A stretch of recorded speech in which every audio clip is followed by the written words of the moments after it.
Demon Emperor Chapter 650 hanggang 660. Nagpapatuloy.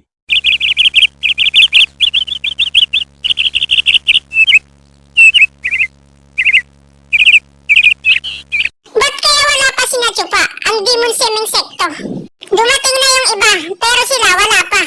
Nakakatandang matanda, ang Demon Semeng Secto ay nandito na. Buti naman at dumating na sila. Mga venerable, bakit kayo lang tatlo ang nakikita ko rito? Nasaan na ang mga mag-aaral niyo? Ito kasi yun. Nakakatandang matanda. Ang mga mag-aaral namin ay mauhuli sila. Pero darating din sila maya-maya lang. Ha ha ha ha ha! Ang sasabihin kong ito ay nakakahiya para sa kanila. Pero takot na takot silang harapin ang malakas na si ako. Kalahating taon na ang nakalipas. Nilampaso ko lahat sa sahig. Ang mga kapili-piling mag-aral ng Demon Semeng Secto. Kaya wala na silang may papadala rito. Kaya itinapon na lang nila rito ang mga mahihina at mga basurang mag-aral nila. Isang 3 gradong Radiant Stage na bata ang namumuno sa kanila. Ang ilang matanda sa labas ng sekto ay mas mabuti pa kaysa sa kanya. At nung pagkakataon na maganda ang pakiramdam ko, at sinusumpong ako ng kabaitan, pinayuhan ko sila na wag nang tumuli rito dahil masasaktan lang ang bitlog nila. At ngayon ay nakita ko na nagkaroon sila ng kamalayan, kaya hindi sila pumunta rito. Napagtanto nila siguro na hindi ito ang lugar para sa kanila. Dahil takot na takot sila, kaya umayaw sila. Ha ha ha ha! Akalain mo isang tao lang, pinatumba lahat ng kapili-piling mag-aaral ng Demon Semeng Secto. Hindi na nakakapagtaka kaya hindi sila sumipot. Hindi ko akalain na napakaduwag nilang lahat. Tama ka, talagang takot na takot sila at napahihi sa salwal. Nakakahiya sila sa totoo lang. Ito na ang pinaka-nakakahiya sa buong buhay ko. Binabas kami ng napakaraming tao. Harap-harapan. Ang magiging number 1 sa mababang rango ng 3 sekto ay pagpipilian na lang sa pagitan ng 2 sekto natin. Tangina, hindi kayo karapat-dapat na maging number 1, mga taong bundok. Anong sabi mo? Putangin mo ka! Oh, tingnan niyo kung sinong mga paparating. Sino ba tong bagong dating na to? Nangagaw sila ng eksena. Papansin masyado. Anong ginagawa nila rito? Magkikimarites ba sila? Ano kayang pinagsasabi ng mga kupal na to tungkol sa atin? At bakit wala pa rito ang Demon Semeng Secto? Nauna pa tayo sa kanila. Laban lang to sa pagitan ng 3 mababang rangkong sekto. Bakit sila nandito? Hindi kaya naalimpungatan sila ng gising at namali sila ng araw ng punta rito? Parang may mali rito, matandang kuya. Hihintayin pa ba natin sila? Excited pa naman ako at mamamatay na ako sa sabik na makita siya. Ang sinasabi niyong halimaw na tumalo sa inyo. Anong ginagawa rito ng pinakamagagaling na mag-aaral ng Demon Soul Secto? Anong ginagawa rito ni Han Yufeng? Isa lamang itong laban ng mga maihinang nilalang sa pagitan ng 3 mababang rangkong sekto. Hindi kaya may napansin siya rito na isang magaling at nagkaroon siya ng gusto rito. Tama ba ako? Papaanong nangyari yon yung sinasabi mo?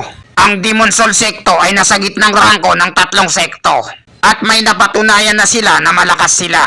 Kaya malabong mangyari yon na isa sa mababang rangkong sekto ay kaya silang palagan. Sa palagay ko lang, ang batang master na si Hansam, kahit mag-isa lang siya, kaya niya silang taluning lahat na nasa mababang rangko ng 3 sekto. Kaya ang masasabi ko lang, baka tinatamad lang siya at gumala at wala nang iba pa. Ha ha ha! Tama kayang mga hinala ng mga tao. Ang sekto ay may matagal ng sinusunod na patakaran. Ang malakas ang siyang nangingibabaw sa lahat. Hindi kaya ang Demon Soul Secto ay mahina sila ngayon. At natatakot sila na baka may manggaling sa mababang rangkong sekto at palitan ang kanilang pwesto. Kaya nandito sila para makiusyoso. O baka naman wala lang silang magawa at gumala sila. Tangina, nandito na naman ang kupal na yan. Papansin. Nasaan na kaya sila nakapwesto? Ayun, nakita ko na. Hello, baby girl. Rohawa, huminahon ka lang. Huwag kang high blood. Ang plano natin ngayon ay maging number 1 sa mababang rangkong sekto. Hindi kasali ang gitnang rangkong sekto. Kaya huwag kang gagawa ng iskandalo na ikakahiya natin. Anong sabi mo? Number 1 sa mababang sekto? Sigurado ka ba dyan? Mali pala. Ang totoo niyan ay number 2. Hindi na rin yun masama at yun lang ang makakaya nating gawin. Buti naman! Natatakot pa naman ako na pwersahin mo kaming labanan si Chupa. Magaling kung ganoon. Mabuti at alam niyo kung hanggang saan ang kaya niyo. Alam niyo na kung sinong magiging number 1 sa mababang rangkong sekto. Para lang yun sa beast timing sekto. Maganda ang naging desisyon niyo na umatras na lang. At tanggapin ang pagiging pangalawa sa buhay niya. Napakatalino niyo talaga. Ang isang matalinong tao ay alam niya kung kailan tama na. Hindi naman nakakahiya kapag alam mo kung saan ang lugar mo. Na nasa baba ko. Huwag kayong manghinayang. Mayroon pa namang demon swimming sekto na nasa baba niyo. Na maalumpong mag-aaral.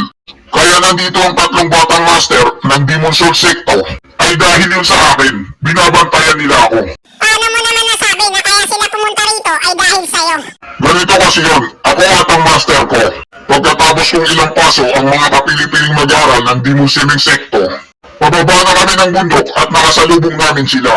Pagkatapos nilang marinig ang ginawa kong kagitingan, humanga sila sa akin at pinupuri nila ako. Kung ayaw mong maniwala, pwede mong tanongin ang master ko. Dahil nasaksihan niya yun mismo. Mga batang master, i-relax niyo lang ang butotoy niyo. Alam ko kung anong iniisip niyo. Bilang siya ko na kinilala niyong pinakamalakas, ako ang namumuno sa pagiging number 1 sa mababang rangkong sekto. At ito ay iaalay ko para sa inyo. Para may pakita ko sa inyo ang walang kapantay na respeto. Dahil sa pagpunta niyo rito at panonood ng laban ko. Utol, saan mo ba nakilala ang ulol na yan? Nagkasalubong lang kami sa daan at nagchismisan. Akala niya siguro sikat na siya. Dahil sa pumunta tayo rito.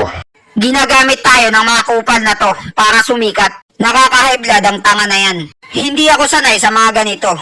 Utol, gusto mo bumaba ako at turo ako ng leksyon ng kupal na yan? Huwag ka nang magpaliwanag sa kanila. Dahil kung gaano kataas ang lipad mo, ganon din kataas ang bagsak mo. Hindi magtatagal, aanihin niya ang sarili niyang itinanim. Kaya huwag ka nang mag-alala. Mga manonood, tignan niyo, may bagong paparating. Isa sa mataas na rangko na 3 sekto. Ang Helion na apoy.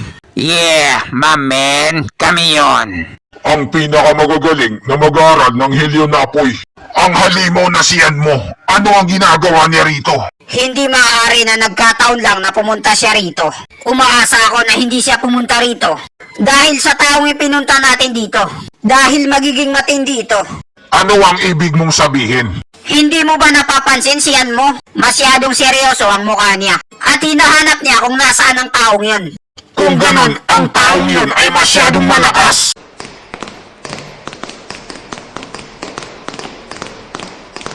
Nasaan na kaya si Chupa? Hindi ko makita rito. Tangina mo ka! Yan mo! Rohoa, tumahimik ka!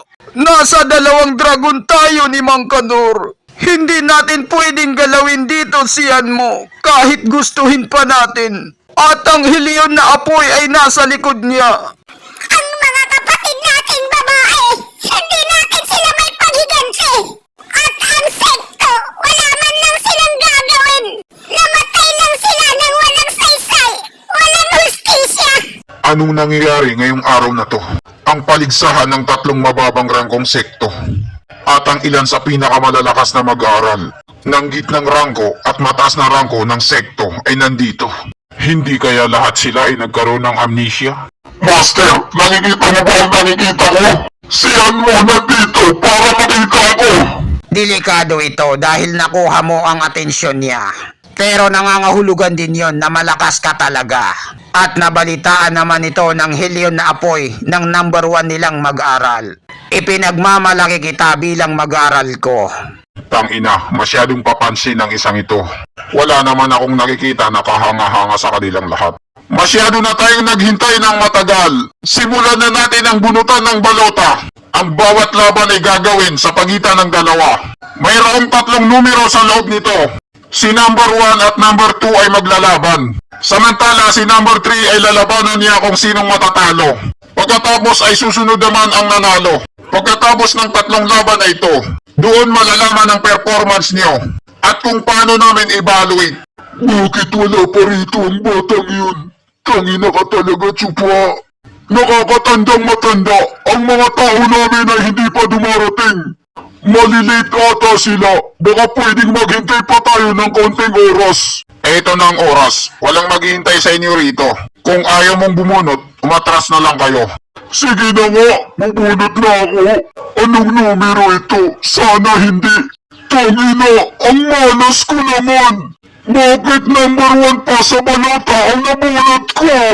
At dito nagtatapos ang chapter 659 hanggang 660. Maraming salamat po sa panunood nyo. Mag-subscribe para laging updated sa buhay ni Chupa.